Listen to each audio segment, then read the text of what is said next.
Ուրիշ բան ա գտել մանիպուլացնելու, պարոն նախագահ, 3 էլ կրկնեց, արդեն կոնկրետ ժամկետներով, որ եթե ես չունենամ սահմանադրական մեծամասնություն, պատերազմա լինելու։ Ասում էր առաջին անգամ պատերազմա լինելու աշնանը, հետո արդեն հստակեցրեց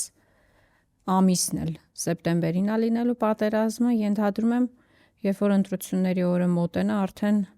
օր ու ժամով կհստակեցնեն։ Սա պարզ շանտաժ ա, շատ պրիմիտիվ շանտաժ ա մեր քաղաքացիների նկատմամբ իմ կարծիքով,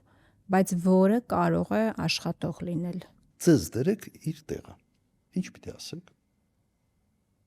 Ուրիշ արգումենտ Նիկոլ Փաշինյանը ունի ասելու։ Դե առաջ գոնե ասում էր խաղաղություն են բերել, այսինքն պոզիտիվի վրա էր կենտրոնանում։ Հիմա հասկանում եմ, որ դա շատ չի աշխատում, վախն է ավելացնում։ Չէ, հիմա ես ուղղակի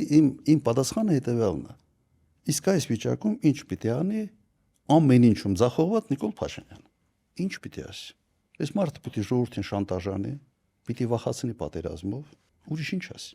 Որ թեմայի շուրջ ինքը կարա նստի եւ լուրջ խոսա։ Ձեր հետ օրինակ։ Չկա։ Մեծ վտանգ ինքն է, ինքը որ մնա հաստատ պատերազմը լինելու։